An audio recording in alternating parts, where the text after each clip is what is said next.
안녕하세요. 오늘은 이번 시간에는 171쪽으로 갑니다. 제목은 개업 공인중개사 등의 금지 행위.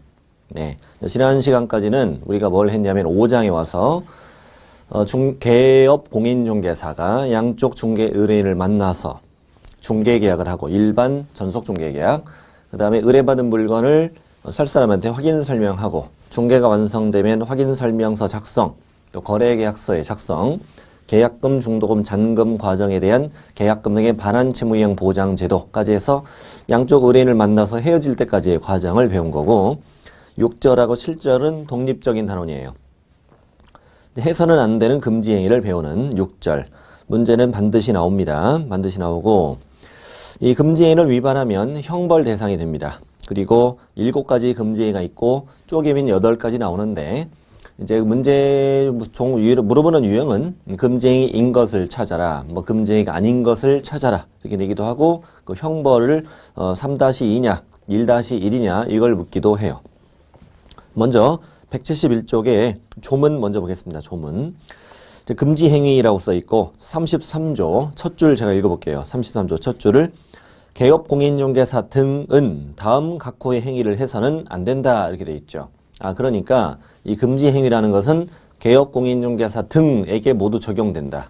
개공, 소공, 보조원, 사원, 임원 모두에게 금지되는 거다. 뭐 당연한 거죠. 당연한 거예요. 중개업을 하는 모든 자는 다음에 7가지 행위를 해서는 안 된다. 일단은 작업 좀 해볼게요. 1, 2, 3, 4 묶어보세요. 1부터 4까지를 묶으세요. 이렇게 왼쪽으로 묶어서 뭐라고 쓰시느냐? 판매명수 1-1 이렇게 쓰시면 됩니다. 1부터 4까지를 위반하면 1년 이하 징역이나 1,000만 원 이하 벌금에 처한다는 얘기죠. 다음에 5부터 7까지 묶으시고 5, 6, 7은 관직 쌍투라고 쓰시고 3-2 5, 6, 7, 7을 위반하면 쪼개면 4개 나오는데요. 이걸 위반하면 3년 이하 징역이나 2,000만 원 이하 벌금에 처한다 이겁니다. 다 쓰셨죠? 쓰셨으면 이제 이 한 글자씩 찾아서 우리 동그라미 쳐볼게요. 동그라미. 자, 첫 번째는 그 매매업에서 매매를 업으로 한다 해서 매자 동그라미 치고 매자. 두 번째는 두 번째 줄에 자기의 명의에서 명자, 자기의 명의에서 명자 동그라미 치고 명자. 3번은 수수료의 숫자, 중개보수의 숫자입니다. 그리고 4번은 첫 줄 끝에 보면은 판자가 있을 거예요. 판자. 판단에서 판자입니다.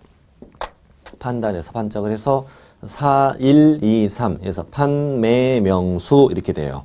판매명수 위반하면 1년 이하 징역이나 1,000만 원 이하 벌금이다. 자, 5번은 중간쯤에 보면은 분양, 임대 등과 관련 있는 증서가 있을 거예요. 그 관자예요, 관자. 관련 있는 증서의 관자. 6번에 2개 들어있어요. 직접 거래요, 직자와 쌍방에서 쌍자. 직하고 쌍하고 2개 있고요.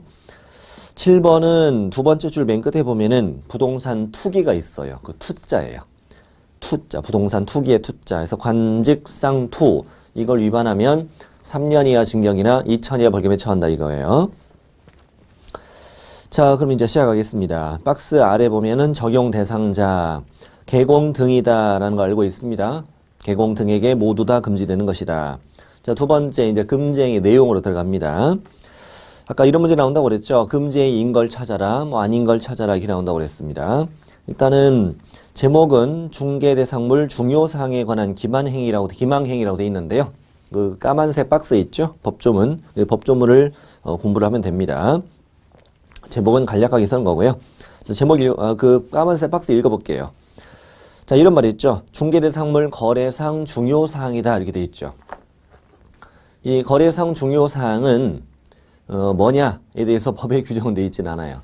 거래상 중요사항이라고 해놓고 안 알려줘요. 비밀이에요, 비밀.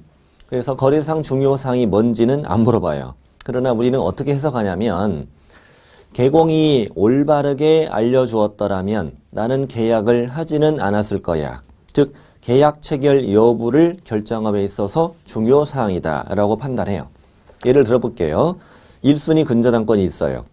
이 집에 내가 임대차 계약을 하려고 해요. 그럼 1순위 근저당권이 있는지 여부는 계약 체결 여부를 결정함에 있어서 중요 사항이라고 볼 수 있을 거예요.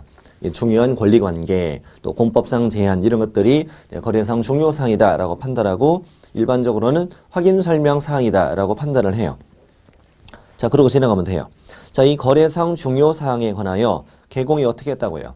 즉, 거짓된 언행을 했다고요. 그럼 거짓말 쳤다는 얘기죠. 거짓말 치고 뻥치고 그랬다는 거예요. 자, 그 밖의 방법에는 쓸 필요 없고요. 거짓된 언행뿐만 아니라 묵시적 거짓행위라고 얘기해요. 중요사항, 어떤 중대한 하자가 있는데 이거를 알려주지 않는 거. 알려주지 않는 것도 기망행위라고 볼 수 있죠.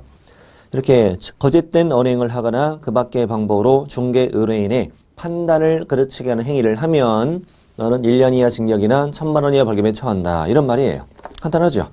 자, 거래상 중요사항에 대해서 거짓된 언행 그 밖의 방법으로 의뢰인의 판단을 그르치게 하는 행위는 판 1-1이다.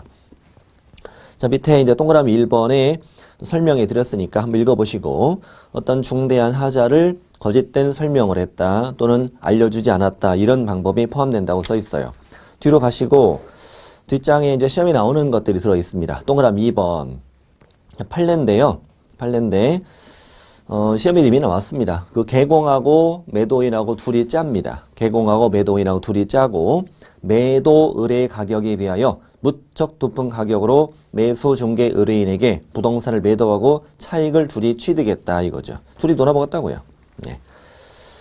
자, 그렇습니다. 이렇게 했더니 그 가격에 대한 어떤 기망행위를 했다 이겁니다. 가격에 대한 기망행위를 했다.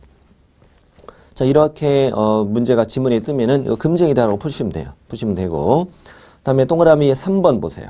동그라미 3번도 판례인데 자, 판단을 그르치게 해서는 안 되는 거래상 중요사항.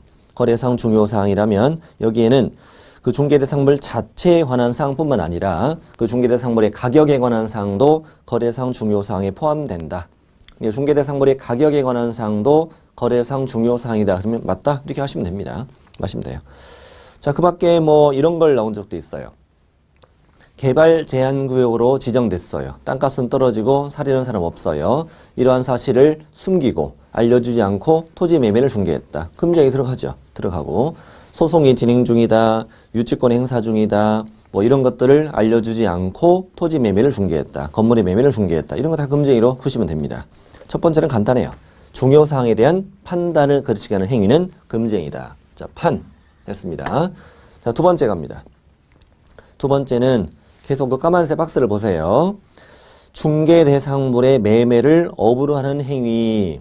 일단 중개대상물은 뭡니까? 바로 밑에 써드렸어요. 토건, 입광공, 토지, 건축물, 임모, 광업재단, 공장재단이 중개대상물이죠. 이거의 매매를 업으로 했다. 자, 매매를 업으로 했다는 건요. 사고팔고, 사고팔고를 반복적으로 했다는 얘기잖아요. 자, 그러면 예를 들어서 토지의 매매를 업으로 했다. 자, 토지에 대해서 사고팔고를 반복적으로 했다. 자, 그럼 이거는 금지행위란 얘기입니까? 금지행위이다 아니다. 금지행위면 O 아니면 X.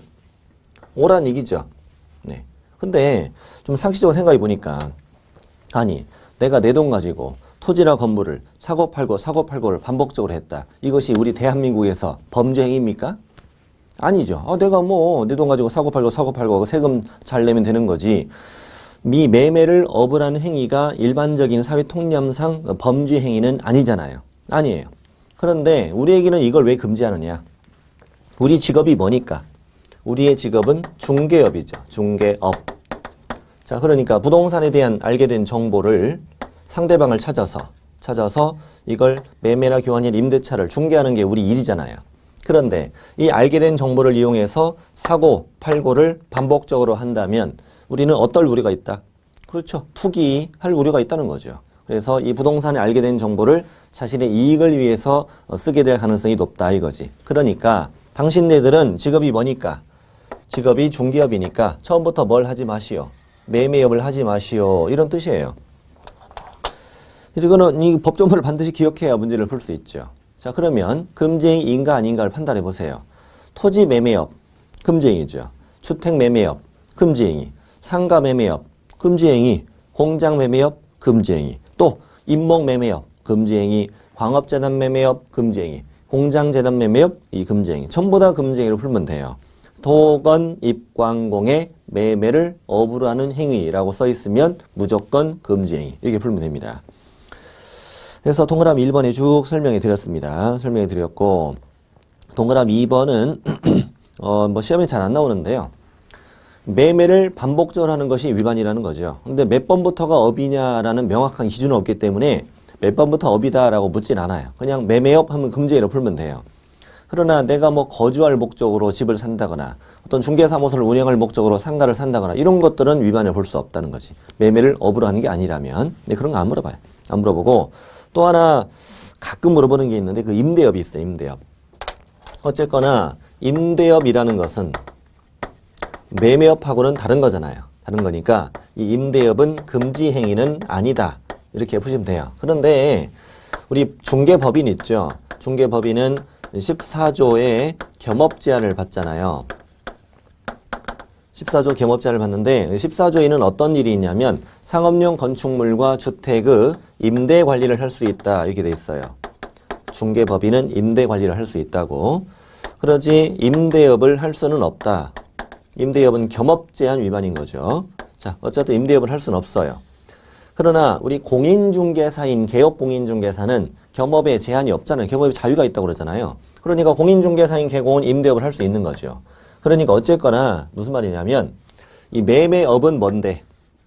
매매업은 금지행위고 임대업은 금지행위는 이거 아니고 그러나 법인에게 허용된 겸업은 아니다. 이런 뜻이에요. 법인만 할 수 없는 겸업이라는 얘기일 뿐이죠. 이거 금지행위로 처벌되는 건 아니라는 거예요. 금지행위로 징역형 벌금형 1년 이하 징역 1,000만 원 이하 벌금형을 받는 건 아니라는 얘기예요. 다음 겸업 제한 위반으로 등록을 취소할 수 있는 임등치 사유가 될 뿐이에요. 그쪽을 좀 읽어보셔야 좀 이해가 잘 됩니다. 결론.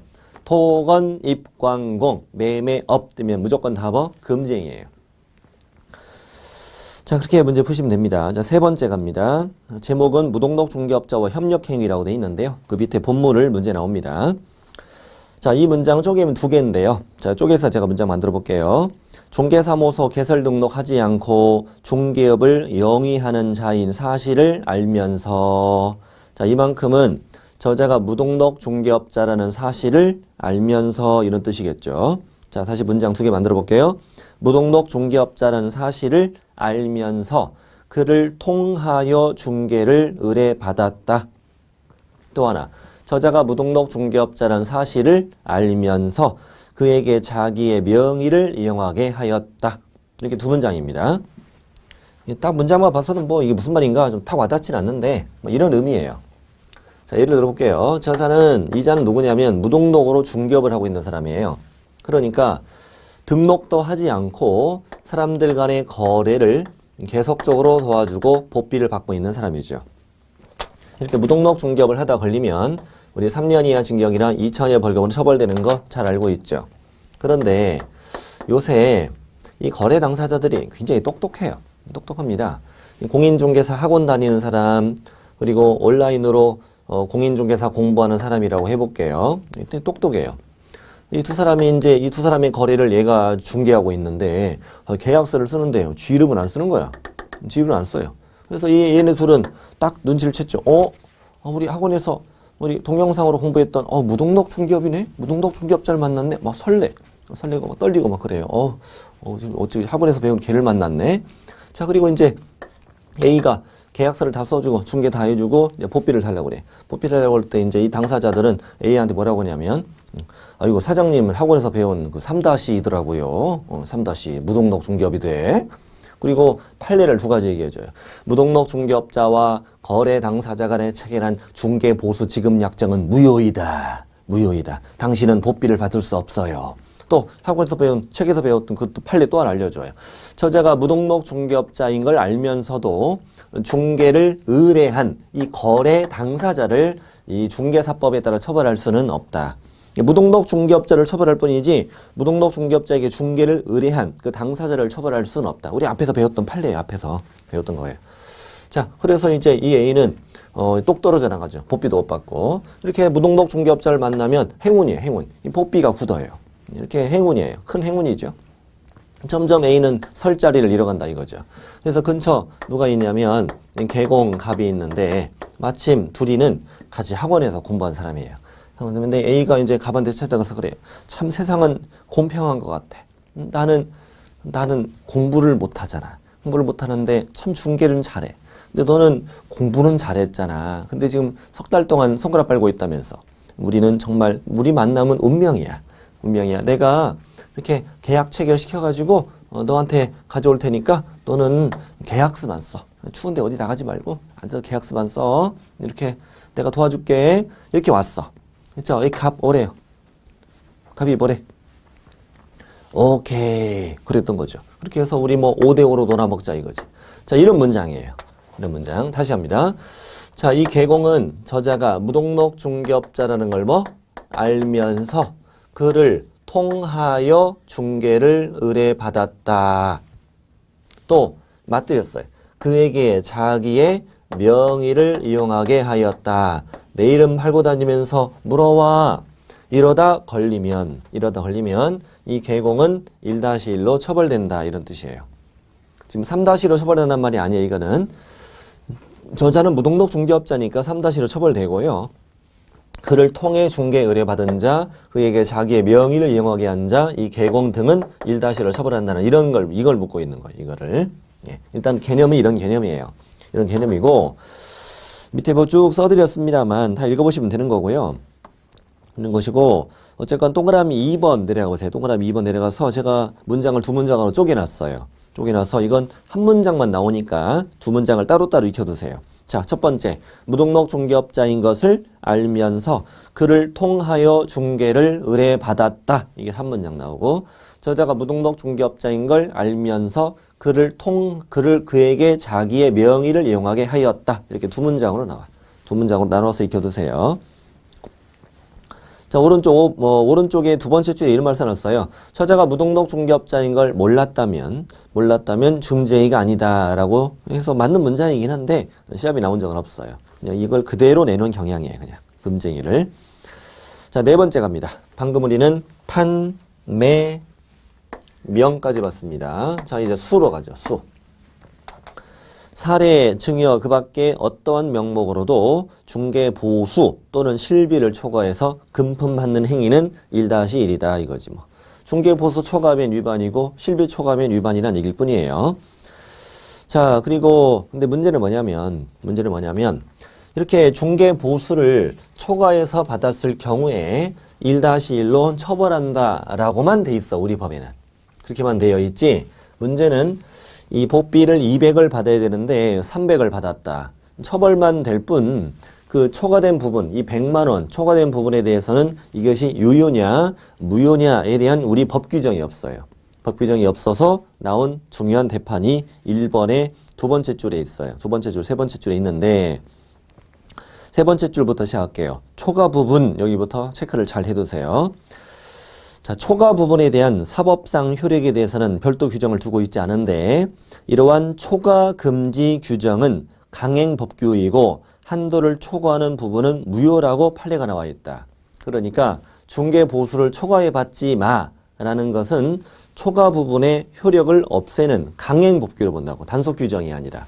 단속 규정이면 처벌만 낼 뿐이지 그 초과 부분이 무효가 아니라 유일한 얘기인 거죠. 먹고 처벌된다는 얘기인데 강행 규정, 초과 부분의 효력을 없애는 강행 규정이야. 이 초과 금지 규정은. 그래서 초과 부분은 무효가 된다 이런 얘기입니다. 중요하니까 잘 익혀두시고요. 2번에 다시 한번 써 있습니다. 2번에 세 줄을 다시 한번 읽어보겠습니다. 중개보수 초과 금지 규정은 한도를 초과하는 부분에 대한 사법상 효력을 제한하는 강행법규에 해당한다. 이게 3문장. 잘 끊으시고. 자, 그 다음 법령에서 정한 한도를 초과하는 중개보수 약정은 그 한도를 초과하는 범위 내에서 무효이다. 전부 무효이다 이러면 틀립니다. 우리 민법에서 배우는 일부 무효죠. 범위 내에서 한도 내에서는 유효고 초과하는 범위 내에서만 무효다 이거죠. 전부 무효이면 틀려요. 틀립니다. 초과되는 범위 내에서만 무효이다. 그래서 이미 초과해서 받았다면 초과된 부분은 부당이득으로 반환해야 된다는 거죠. 자, 거기 3번, 4번, 5번 이거 다 알아야 됩니다. 다 알아야 되는데 3번은 뭐냐면 그 개공이 받을 중개 보수는 법비는 200이었어요. 그런데 100을 더 받았죠. 100을 더 받으면 처벌되잖아요. 그러니까 200은 중개 보수라고 영수증을 써주고 그 초과된 부분 100만 원은 감사비, 사례비 이렇게 다른 명목으로 영수증을 써준 거예요. 이렇게 중개 보수 명목이 아닌 다른 명목으로 받은 것도 위반이겠느냐 얘네는 판례인데 당연히 위반이래요 아니래요? 위반이라고 돼 있죠. 왜냐하면 저 위에 법조문을 보세요. 까만색 박스 안에 법조문 보면은 어디에 써 있어요 그게 위반이라고. 그렇죠. 사례 증여 그 밖에 어떠한 명목으로도 중개 보수나 실비를 초과해 금품하는 행위는 위반이라고 돼 있잖아요. 그러니까 3번, 동그라미 3번 부동산 거래를 중개한 후 사례비, 감사비, 수고비 이런 걸 받았어도 중개 보수를 초과했으면 위반이다라고 푸셔야 돼요. 이거 대판이에요. 다음 4번 시험에 여러 번 선물도 나왔었어요. 법비 받고 별도로 선물 받는 것도 위반이냐? 위반이다. 왜? 법조문에 뭐라고 돼 있어요? 중개 보수나 실비를 초과해서 금품 받는 행위는 금지라고 돼 있잖아요. 그러니까 선물 받아도 위반이다. 선물. 지금까지 나왔던 선물이 뭐 금 한 냥의 행운의 열쇠, 금 세 냥의 행운의 열쇠, 미술 작품, 뭐 공유 지분 뭐 여러 번 시험에 나왔었어요. 선물이. 그래서 선물 받으면 다 위반이다. 이렇게 보시면 돼요. 사실 뭐 비싼 거 준다. 뭐 고가의 자동차 뭐 이런 걸 준다면 뭐 그럼 갈등은 되죠. 뭐 갈지언정 좀 갈등은 되는데 받지 마시고요. 감옥 갈 수 있어요. 자, 그리고 싼 거 이런 거 받지 마세요. 비타 500 뭐 이런 거 바카스 받지 마세요. 마시고 할 수 있어요. 할 수 있고 어쨌든 이거 선물 받는 거 다 위반이다 이겁니다. 다음 5번. 5번은 가끔 시험에 떠요. 순가중개계약이라고 써 있죠. 순가중개계약. 자, 순가중개계약은 뭐냐? 중개 의뢰인이 그 미리 매도 가격을 제시해요. 자, 개공한테 우리 집 팔아주는데 나한테는 3억만 안겨주고 그 내가 의뢰한 가격에 초과해서 거래가 된다면 그 초과된 부분은 복비로 받기로 하자. 이런 계약을 우리가 순가중개계약이라고 해요. 그런데 두 번째 줄 끝에 중요한 말 나와요. 순가중개계약 체결한 경우 그 약정 자체로 금지가 되는 건 아니다. 왜? 그건 약정일 뿐이니까. 초과해서 팔았을 때 초과 부분을 보수를 받기로 하자는 건 약정일 뿐이잖아요. 그 약정을 가지고 처벌할 수 없는 거고 결과적으로 초과되면 위반, 초과되지 않으면 위반이 아니다라고 보시면 돼요. 시험에도 간단해요. 순가중개계약을 체결하였으나 중개 보수를 초과해 받지 않았다. 금지가 아니다. 이렇게 보시면 됩니다. 자, 다음에 이제 그 여섯 번째는 당연히 이 중개보수 초과라는 금지행위는 중개행위에만 적용이 되는 거죠. 중개행위를 하고 받게 되는 것이 중개보수니까. 그래서 이것이 개공이 한 행위가 뭐가 아니라면 중개행위가 아니라면 이거는 중개보수 초과 이 금지행위가 당연히 성립되지 않는다는 거죠. 대표적으로 시험에 되게 잘 나오는 것이 거기 있는 분양대행이에요. 이 분양대행은 우리가 그 법인의 겸업을 공부할 때 중개업과 5개와 경고매가 있다고 그랬는데 그 5개 업무에 들어있어요. 5개 업무에. 그래서 이 분양대행은 중개업이다 아니다. 아니다. 중개업이 아니기 때문에 이때 중개보수를 초과했다. 이걸 금지가 성립되지 않는다라고 문제를 푸셔야 돼요. 되게 잘 나옵니다. 분양대행. 자, 뒤로 넘기겠습니다. 뒤로 넘겨서 이제 뒤에는 이제 중개보수 관련해서 판례가 쭉 나와 있는데 다 시험에 잘 나오는 것들이고요. 아직 1번만 아직 판례가 시험에 나오지 않았습니다. 자, 1번에 대해서 개량 말씀드리면 1번은 그 제주도 감귤밭 사건인데요. 이 A는 감귤밭을 가지고 있는 농지 소유자예요. 농지 소유자인데 개공이 찾아가서 A를 꼬셔요. 당신 땅 팔아봤자 뭐 얼마 안 되는데 한 1억 정도 나오는데 내가 내 비용을 들여서 내가 직접 비용을 들여서 당신 농지를 내가 택지로 개발해 줄게. 택지로 개발해 준다. 모든 비용은 내가 다 된다. 그래서 포크레인 갖다가 밀고 또 지상물 철거, 상하수도의 설치, 뭐 도로의 개설 이런 것들을 개공이 다 해준다. 그리고 이걸 직접 지적 분할까지 한다. 지적 분할까지 해서 내가 쪼개서 팔고 너에게는 내가 3억을 안겨줄게. 그리고 나머지 차익은 내가 먹는데 이런 거 비용 털고 나면 뭐 얼마 안 돼. 이렇게 해서 A한테 얘기하니까 A가 뿅 갔어. 뿅. 당장 해주라고. 이렇게 해서 결국은 진짜 개공이 이 행위를 다 해주고 땅을 팔아서 3억을 안겨줬어요. 안겨주고 나머지 차익을 이제 개공이 챙겼는데 결과적으로는 엄청 많이 먹었나 봐요. 판례는 얼마 먹었는 건 안 나와요. 그래서 어쨌든 많이 먹었어요. 근데 이제 마침 A가 보니까 저자가 개업 공인중개사인 거예요. 그래서 개공이니까 받게 되는 것은 중개보수가 아니겠느냐. 이거 중개보수 초과면 1-1인데 초과다. 이렇게 하면서 개공을 찔러버렸어요. 찔러서 대법원까지 간 사건이죠. 이때 대판에서 이것이 위반이냐 아니냐에 관한 내용이에요. 당연히 중개보수가 초과, 이 금지행위가 성립하려면 이 개공이 한 이 행위가 무슨 행위여야 한다? 방금? 그렇죠. 중개행위이어야 한다. 그러면 과연 이것이 중개행위냐? 이거에 관한 내용이죠. 딱 느낌은 중개행위이어야 아니에요. 느낌은. 요즘에 중개를 포크레인 갖다가 밀고 막 그래요? 도로도 깔고? 느낌은 아닌 것 같죠? 읽어보죠. 자, 개공이 토지 소유자와 약정에 따라 토지를 분할하고 택지로 조성하여 그중 일부를 타에 매도하면서 어느 정도 위험 부담과 함께 이득을 취하는 이 행위는 뭐가 아니다. 중개행위에 해당하지 않는다. 따라서 결국 중개보수 초과로 금지행위에 해당하지 않는다. 이런 내용이에요. 밑줄 친구들을 쭉 익혀두세요. 토지 분할, 택지 조성, 팔고 어느 정도 위험 부담 안고 이득을 취하는 행위는 중개행위가 아니다. 이건 중개행위이다 아니다라고 문제를 낼 수도 있는 부분이에요. 자, 두 번째 갑니다. 두 번째도 뭐 여러 번 시험에 나왔던, 자, 개공이 의뢰인으로부터 중개보수를 받았는데 첫 줄 보니까 첫 줄 끝에 한도를 초과하는 액면금액의 당좌수표를 받았다 이런 말이 나와요. 당좌수표는 그 통장 잔액 범위 아래에서 발행되는 수표를 당좌수표라고 해요. 이 수표를 무려 1억짜리를 받은 사건이었어요. 엄청나게 많이 받았네. 뭘 중개된가 모르겠는데. 그래서 밑줄 바로 갑니다. 이 수표를 교부받는 단계에서 곧바로 위 죄우 기수가 된다. 자, 이 수표를 받는 단계에서 곧바로 위 범죄가 성립되었다. 금지행위가 성립되었다 이 말이에요. 그러니 그 다음 줄 중요합니다. 수표가 부도 처리되었거나 의뢰인에게 그대로 반환되었더라도 위 죄우 성립에는 아무런 영향이 없다. 그래서 한도 초과 부분에 당좌수표를 받았는데 수표가 부도 처리되어 돌려주었어도 여전히 위반이다. 이렇게 푸시라는 얘기입니다. 여전히 위반이다. 그랬더니 개공이 이제 뭐라고 주장하냐면, 아니 판사님, 내가 초과된 금액의 수표를 받은 건 맞는데 결과적으로 부도 나가서 내가 돌려줬지 않냐. 그러면 의뢰인은 나 때문에 재산상 손해를 입은 건 없지 않느냐. 나도 아무런 이득도 없고. 그런데 이게 위반입니까? 이런 주장을 해요. 그랬더니 계속 읽어봅니다. 중개보수 초과가 금지행위에 해당한다는 범죄의 본질을 생각해보자. 이것은 개공 등이 의뢰인으로부터 수수료 등의 명목으로 법정 한도를 초과하는 금품을 취득함 그 자체에 있는 것이지 의뢰인에게 현실적으로 그 한도 초과액 상당의 재산상 손해까지 발생함을 요건으로 하는 것이 아니다. 이렇게 말 잘 전해죠. 참 말 잘 전해요. 한도 초과 부분의 손해가 꼭 발생함을 요건으로 한다. 이러면 틀리겠습니다.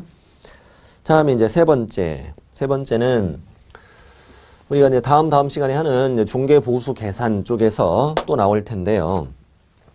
이 분양권의 매매를 중개했을 때 중개보수를 어떻게 계산하느냐에 대해서 우리 법이 규정이 없거든요. 그래서 예를 들어볼게요.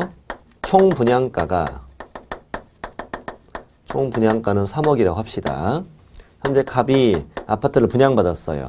그래서 계약금으로 3천을 치렀고 중도금 1차까지만 냈대요. 1차까지만 내고 이제 중도금 2차는 아직 내기 전이에요. 그리고 여기에 프리미엄을 2천을 붙였어요. 그런 다음에 을한테 매매를 했죠. 매매를 했고 개공이 이것을 중개했습니다. 중개했는데 일단 중개보수는 계산 공식이 이거예요. 중개보수 계산 공식은 참 어려운 공식이 있는데 거래 금액 곱하기 요율이에요. 참 어려운 공식이죠? 어려운 공식이에요. 자, 그러면 어차피 요율은 나중에 정의됐을 텐데 이때 이제 이 거래 금액이라는 것이 어떻게 계산하느냐, 이 분양권에서 이런 뜻이에요. 즉 3억 2천으로 계산하는 것이냐 아니면 8천으로 이 거래 금액을 계산하는 것이냐 이런 얘기예요. 여러분 어떻게 생각하세요? 이 분양권 매매를 중개했을 때 일단 프리미엄은 거래 금액에 포함되는 건 맞아요. 자, 3억 2천으로 보비 받을까요? 아니면 8천으로 보비를 받을까요? 얼마? 3억 2천? 네, 그러면 위반이에요. 위반이고 8천으로 보비를 받아야 한다라는 대판이에요. 왜냐하면 자, 거래 금액이란 단어는 무슨 뜻이냐? 실제로 얘네 둘이 분양권의 거래를 하면서 주고받은 금액이라고 봐야 되지 않겠느냐? 그럼 실제 이 갑과 을 사이에 주고받은 금액이 얼마예요? 8천이죠. 이만큼을 주고받고 분양권 매매를 한 거죠. 그러면 을은 이 분양권을 사서 나머지 중도금을 계속 납입하게 되는 거니까. 실제로 둘이 받은 금액은 얼마예요? 8천이니 이걸로 보비를 받아야 한다. 근데 개공은 3억 2천으로 해서 중개보수를 받았거든요. 그래서 위반이다. 이런 내용의 판례예요. 해석 읽어보겠습니다. 아파트 분양권 매매를 중개하는 경우에 있어서 거래가액이라 하면 밑줄이 중요합니다. 당사자가 거래 당시 수수하게 되는 총 대금이다. 이만큼 당사자가 거래 당시 수수하게 되는 총 대금이다. 이것은 결국 계약금, 이미 납부한 중도금, 프리미엄을 합한 금액, 이것을 거래 금액으로 봐야 할 것이다. 이와 달리 건물이 완성됐을 경우를 상정하여 총 분양대금과 프리미엄을 합산한 금액으로 거래가액을 산정해야 된다는 너의 주장을 받아들일 수는 없다. 너는 위반이다. 총 분양대금의 피를 합산한 금액으로 거래 금액을 계산해서 중개보수를 받았다면 너는 위반이다. 이런 내용의 판례였어요. 그랬더니 자, 뒷부분을 또 말씀드립니다.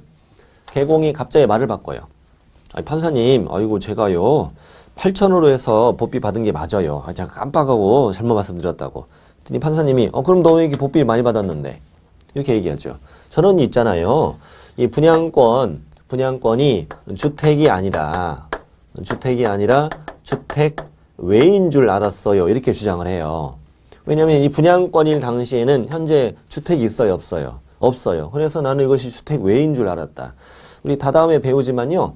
보비를 계산할 때 주택은 보통 0.4에서 0.6 정도의 요율을 적용해요. 근데 주택 외에는 0.9를 적용하거든요. 그러니까 나는 이 아직 주택이 없어서 주택 외인 걸로 착오로 보비를 많이 받았다. 이런 주장을 하는 거죠. 마침 이 8천에다가 0.9를 해서 받은 보비가 그 보비를 초과하지는 않았던 모양이에요. 이 사건의 내용을 보면은. 그래서 나는 이 주택 외인 걸로 착오했다. 그리고 형법에 이렇게 돼 있대요. 형법에. 내가 한 행위가 어떤 법의 위반인지를 몰랐어. 뭐 그럴 수도 있는 거지. 살다 보면은. 내가 한 행위가 어떤 법의 위반인지를 몰랐는데 거기에 정당한 이유가 있어요. 이럴 경우에는 처벌하지 않는다. 이렇게 돼 있대요. 자, 그래서 읽어봅니다. 계속 또한 개공이 분양권 매매를 중개하면서 중개보수 산정에 관한 지자체의 조례를 잘못 해석하여 법에서 허용하는 금액을 초과해서 받은 경우도 정당한 법률의 착오에 해당하지 않으므로 여전히 위법하다. 그러니까 이거죠. 저는 이게 주택 외인 줄 알았어요. 라는 걸 인정할 수 없다는 거죠. 왜냐하면 이 판례가 지금 그 부분은 뺐는데요. 좀 너무 길어서 뺐는데 뒷번에 또 나와요. 이 분양권은 1989년 판례에 이미 장래의 건물이라고 하였다. 우리가 중개대상물에서 이미 배웠던 건데 장래의 건물인 중개대상물이라고 하였다. 그럼 이 분양권은 장래의 건물이면 당연히 뭐냐? 주택이지. 이게 주택 외냐? 네가 이걸 주택이 아니라 주택 외라고 착오했다는 걸 우리는 도저히 인정할 수 있다 없다? 없다. 그래서 넌 지자체의 조례를 잘못 해석해서 초과에 받았다고 주장하지만 우리는 이걸 정당한 착오로 인정할 수 없다. 여전히 위반이다. 시험 문제 어떻게 푸냐면 시험 문제 이렇게 풀어요. 지자체의 조례를 잘못 해석해서 초과에 받은 경우에는 처벌되지 않는다. X. 처벌된다. 이렇게 보시면 돼요. 다음 4번 갑니다. 4번은 우리 잘 알고 있는 권리금에 관한 내용인데 권리금은 그 건물에 대한 가치가 아니었죠. 영업용 건물의 영업시설, 비품 등 유형물, 자, 거래처, 신용, 영업상 노하우, 점포, 위치에 따른 영업상의 이점 등 무형의 재산적 가치였지. 따라서 이것들은 중개대상물이라고 할 수 없으므로 이러한 유무형의 재산적 가치의 양도에 대해 이른바 뭐를 권리금을 수수하도록 중개한 것은 이 법상 중개행위에 해당하지 않는다. 따라서 중개보수의 한도액이 역시 여기에 적용되지는 않는다. 이런 내용이었어요. 여기까지 이미 잘 알고 있는 거죠. 잘 알고 있는 건데 그 밑줄 부분은 뭐냐면 자, 이 사람은 토지 소유자예요. 토지 소유자고 이 양반은 상가를 임차를 해서 카페를 하고 있는 사람이었어요. 땅하고 이 카페하고 교환을 했어요. 교환을 했고 개공이 이거를 도와줬거든요. 도와줬는데 이걸 이제 잘 분리하면 어떻게 되냐면 이 양반은 토지 소유자니까 토지의 소유권을 가지고 있죠. 얘는 상가의 임차권을 가지고 있고 거기다가 가게도 갖고 있는 거죠. 가게도. 자, 이걸 교환했다는 것은 자, 소유권과 임차권을 교환했고 이걸 도와주었다면 이것은 중개일 것이다. 중개. 그런데 이 가게를 얘한테 넘기고 이것을 도와주는 것은 이건 권리금을 받는 걸 도와준 거니까 이것은 중개가 아닐 것이다. 이렇게 얘기하는 거예요. 이게 억지로 분리한 거죠. 어차피 땅의 가격과 임차권 그리고 가게에 대한 가치는 같은 걸로 해서 이제 교환을 했지만 이게 억지로 분리를 한 거예요. 중개와 중개가 아닌 걸로 분리를 한 거죠. 그렇다면 이 B로부터는 중개 보수 받고 권리금 알선에 대한 수수료를 별도로 이렇게 받을 수 있을 것이겠죠. 근데 권리금 알선 이 대가에 대해서는 중개 보수가 적용이 안 되잖아요. 근데 이거를 포괄적으로 받았어. 보통 합쳐서 받아. 이건 복비가 200이고 권리금 알선 대가가 1,500인데 합쳐서 1,700조 이렇게 받은 거예요. 1,700조. 그렇게 했던 것이 위반이냐 아니냐 이거예요. 자, 읽어보겠습니다. 자, 개공이 이 사람 토지만 이렇게 묶으면 돼요. 토지와 그리고 건물의 임차권 권리금 시설비 이만큼 묶으면 돼요. 건물의 임차권 권리금 시설비 토지와 건물의 임차권 권리금 시설비의 교환 계약을 중개했고 그 사례 명목으로 포괄적으로 지급받은 금원 중 어느 금액까지가 이 법의 규율 대상인 중개 보수인지를 특정할 수 없어 이 법이 정한 한도를 초과해서 중개 보수를 받았다고 단정할 수 없다. 결국 위반이다 아니다? 아니다 이거네. 아니다. 포괄적으로 받아도 상관없다는 거네. 네. 어디까지가 중개 보수인지를 알 수 없으니까 결국은 앞으로 포괄적으로 뭉쳐받으라는 얘기죠. 좀 부풀려가지고 뭉쳐받으라는 얘기네요. 이거 위반이 아닌 사건이었네요. 이렇게 해서 방금 우리는 수까지 봤습니다. 이쪽이 양이 많았네요. 자, 이제 관직상투 3-2자 들어갑니다. 관직상투 다섯 번째 금지행위 거기 관계법령에다가 주택법이라고 쓰시면 돼요. 보통 주택법이라고 고쳐 나오진 않습니다만 일단 주택법이라 씁니다. 주택법 관계법령에서 양도, 알선 등이 금지된 부동산의 분양, 임대 등과 관련 있는 증서 여기까지를 묶으세요. 관계법령에서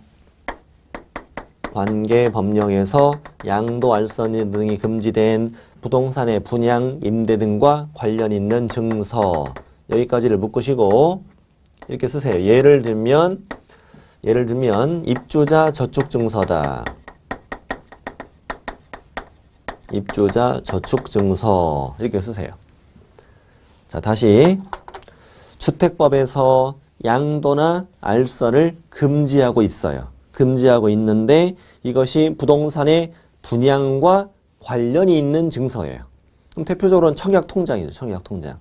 자, 이렇게 부동산의 분양과 관련이 있는 금지 증서인데 이것을 어떻게 했다고요? 매매 교환을 중개했거나 직접 매매를 어떻게 업으로 했으면 당신은 3-2다.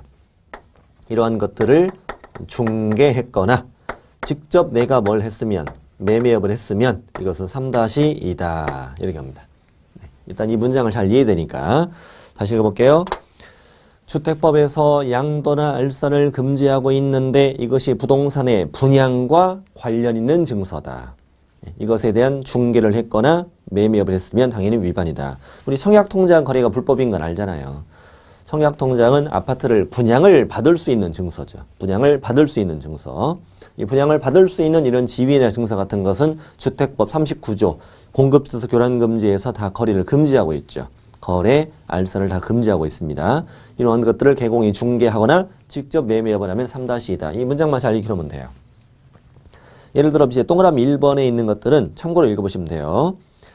그 주택법 39조와 주택법 시행령 43조에 있는 쭉 금지 증서가 쭉 적혀 있습니다. 주택상환 사채, 입주자 저축증서, 뭐 시군구가 발행한 무허가 건물 확인서, 건물 철거 예정 증명서 이런 거 들어있죠. 뭐 그 동네 밀고 이제 무허가 건물이라도 그 사람 소유를 맞으니까 부동산을 받을 수 있는 어떤 딱지를 주고, 건물 철거 예정 증명서 철거할 거야, 철거 예정돼 있어, 그리고 나중에 철거되면 이 부동산 주택을 분양받을 수 있어, 이렇게 딱지를 주는 거죠. 이런 것들은 다 부동산을 분양을 받을 수 있는 증서죠. 분양을 받은 게 아니라 분양을 받을 수 있는 증서는 다 거래가 금지돼요. 금지되고, 동그라미 2번 갑니다. 동그라미 2번. 간단히 그림을 그리면 이거예요. 동그라미 2번을 읽어보셔도 되고, 자, 예를 들어서 A가 가지고 있는 청약통장, A가 가진 청약통장을 B가 사는 것을 개공이 중개했다라고 해볼게요. 그랬으면 당연히 A하고 B는 무슨 법 위반이래요? 주택법 위반이죠. 주택법에는 이걸 양도를 금지하고 있으니까, 양도 양수를 금지하고 있으니까 주택법 위반으로서 3-3 3년 이하 징역이나 3천 이하 벌금으로 처벌됩니다. 주택법은 세 글자죠. 삼삼하게 처벌해. 삼삼하게. 그런데 개공은 양쪽 법 다 위반이에요.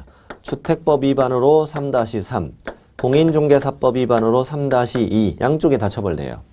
왜냐하면 주택법에는 알선한 자도 처벌한다고 돼 있어요. 알선한 자도. 네. 그럼 만약에 이 알선한 자가 개공이 아닌 일반인이다. 일반인이면 후자는 주택법 위반만 되는 건데, 마침 이 자가 개공이니까 주택법 위반이기도 하고 중개사법 위반이기도 하다는 거죠. 둘 중에 뭘로 처벌되느냐라고 물어보진 않아요. 그러냐 이렇게 풀면 돼요. 주택법 위반으로 3-3이다. 5. 중개사법 위반으로 3이다. 그러면 5로 풀면 돼요. 5로. 여기 동그라미 2번이고요. 자, 3번 들어갑니다.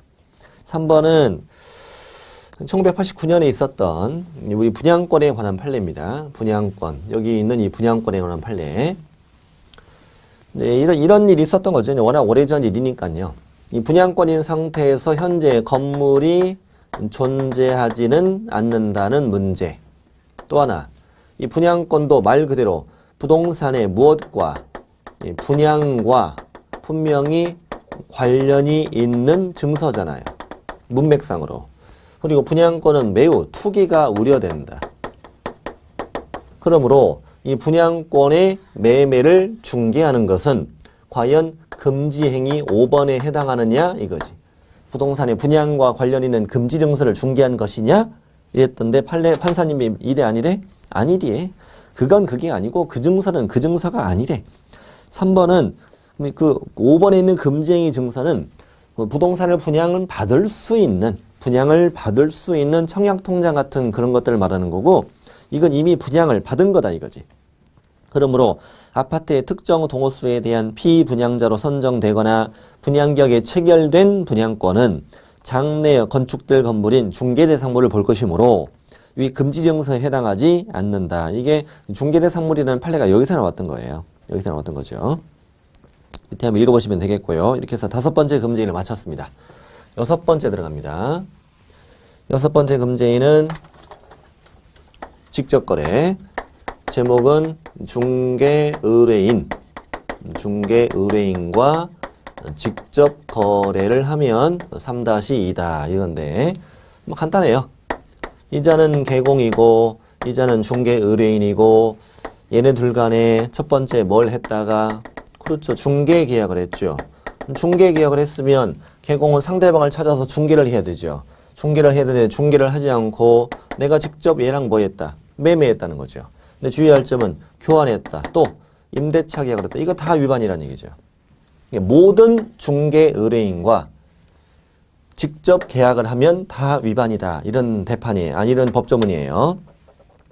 그래서 모든 계약이 다 금지돼요. 개공과 중개 의뢰인 사이에 중개 계약을 했다가 중개를 하지 않고 의뢰인과 직접 매매, 교환, 임대차 이런 계약을 하는 건 전부 다 위반이다. 왜 그러냐? 자, 매매했다. 개공이 얘가 집 팔아줘 했는데 내가 샀어. 왜 사겠어요? 왜 사겠어? 뻔한 거 아니에요? 그렇지. 많이 남으니까 사는 거죠. 헐값에 사서 비싸게 되팔려고 해서 내 이익을 취하려고 하는 그런 목적이 대부분일 거 아니에요. 직접 거래를 금지하는 당연한 이유죠. 당연한 이유예요. 교환했다. 안 된다는 거예요.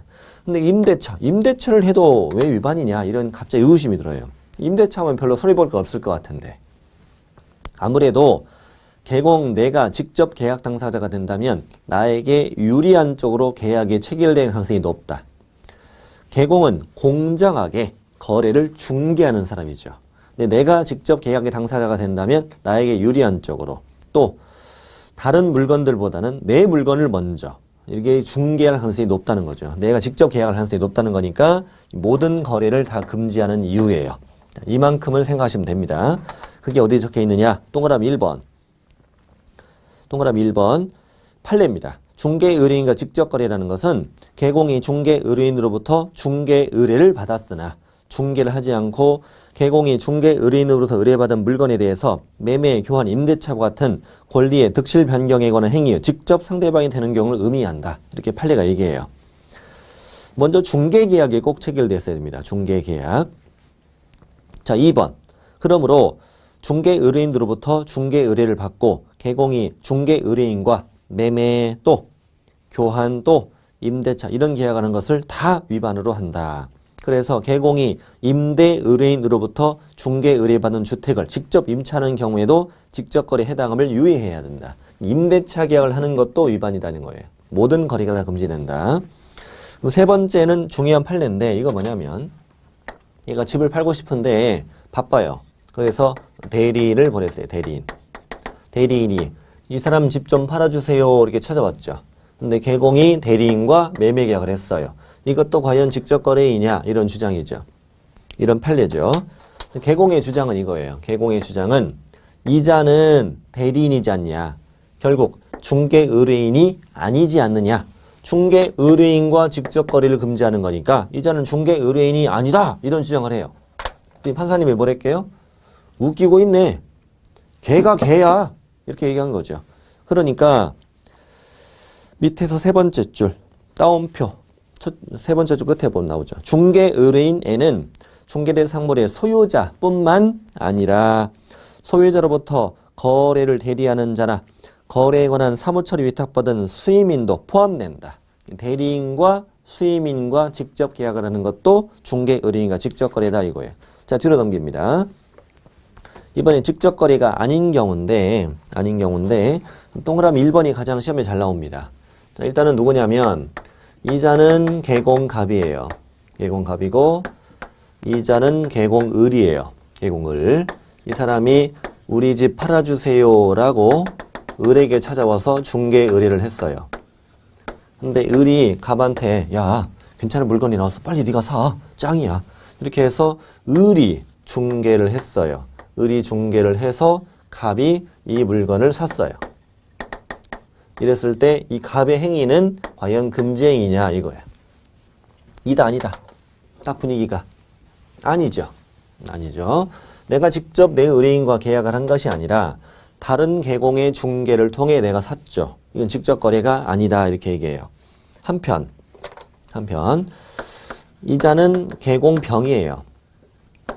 개공병인데 어떤 사람이 집 좀 사주세요 라고 의뢰를 했어요.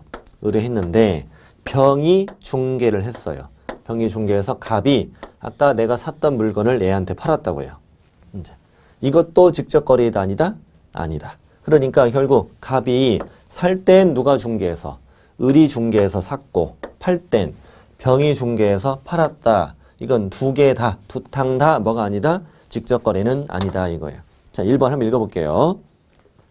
개공갑이 매도인으로부터 매도 중개에 의뢰받은 다른 개공 의뢰 중개로 부동산을 매수했다. 또 매수 의뢰받은 또 다른 개공 병이 중개해서 그 갑이 또 매도했다. 이 두 가지 다 직접 거래에 해당하지 않는다 이렇게 되어 있습니다. 시험에 굉장히 잘 나옵니다. 자, 두 번째 남편인 개공에 의뢰받은 물건을 처가 매수했다. 이건 직접 거래가 아니다. 이건 국토부 유권 해석의 판례는 아니고 개공이 자기 명의로 샀을 때 이거 직접 거래가 된다는 거죠. 그럼 결국 빠져나갈 방법은 다 있네. 다 있네. 부부가 좀 사이가 좀 좋아야 되겠군요. 세 번째, 생활정보지에 매각 광고된 부동산을 개공이 직접 매수했다. 이것도 직접 거래가 아니다. 왜? 생활정보지에 광고한 자는 중개 의뢰인이 아니니까. 이런 말입니다. 4번 한번 읽어보시기 바랍니다. 4번. 자, 방금 우리는 중개 의뢰인과 직접 거래를 했습니다. 또 하나, 거래 당사자 쌍방대리. 자, 거래 당사자 쌍방대리는 말 그대로 두 사람 모두를 대리해서 내가 계약을 체결하는 거죠. 두 사람 모두로부터 대리권을 받아서 쌍방을 대리해서 개공이 혼자서 계약 체결을 하고 있습니다. 이렇게 하면 어느 한쪽이 불이익을 받을 수 있다. 불공정한 거래가 될 수 있다는 거지. 그래서 쌍방 대리는 금지하고 있습니다. 그래서 처벌되고 있다. 3-2로 처벌되고 있다. 그런데 두 번째 줄 맨 끝에가 중요합니다. 거래 당사자 중 일방의 이익을 해할 우려가 있기 때문에 거래 당사자가 동의를 했어도 이 쌍방 대리는 금쟁이다라고 풀어야 됩니다. 민법에서는 당사자 모두의 동의가 있을 때는 이제 우리가 그 쌍방대리를 할 수 있다고 보지 않습니까? 근데 우린 공인중개사법은 민법보다 우선 적용되고 우린 예외 규정이 없기 때문에 두 사람 모두의 동의가 있어도 쌍방대리는 허용하지 않는다. 두 번째가 더 잘 나옵니다. 동그라미 2번. 어느 한쪽을 대리하는 거. 그러니까 둘 중에 한 사람만 대리해서 상대방과 계약하는 걸 뭐라고 했어요? 일방 대리를 하겠죠. 일방 대리는 금쟁이가 아니다. 괄호 안에 있는 말 잘 익혀두세요. 개공이 임대 의뢰인을 대리하여 임차 의뢰인과 임대차 계약을 체결했다. 이게 대표적인 일방 대리죠. 일방 대리는 금쟁이가 아니다. 방금 우리는 이제 직접 거래와 쌍방 대리 보셨습니다. 자, 이제 마지막 금쟁이, 7번째 금쟁이는 투기 조장 행위. 투기 조장 행위인데 두 가지가 있습니다. 두 가지. 자, 우리 쌍방들이 있고 여기까지 왔습니다. 투기 조장 행위. 자, 결론부터 써드리면요. 투기 조장 행위 첫 번째는 미등기로 전매하는 것을 중개했다. 또 하나는 관계법령에 따라 전매가 일부 제한된 부동산의 매매를 중개했다. 이렇게 두 가지가 있습니다. 두 가지. 중개한 거죠, 중개. 그래서 투기를 한 게 아니고 투기를 조장하는 행위, 도와주었다는 얘기죠. 예를 들면 이거죠. A, B 간에 매매가 되었는데 B 앞으로 등기가 되지 않았어. 등기가 되지 않은데 이걸 다시 C에게 되파는 거. 이렇게 미등기 전매하는 것을 도와줬다는 얘기죠. 얘가 미등기 전매를 하는 것을 도와줬으면 투기를 조장하는 행위로서 이 개공을 3-2로 처벌한다는 얘기예요. 그런데 우리 민법 시간에 이런 거 배우죠? 이 중과생략 등기를 했다. 그래도 3자 간 합의가 있다. 이 C 앞으로 이루어진 최종 등기는 유효하다. 이런 거 배우잖아요. 사법상으로 유효하다는 얘기예요. 거기까지 했다고 해서 이게 유효라고 해서 이걸 해도 된다고 오해하시면 안 돼. 안 되고 감옥은 가야 돼요.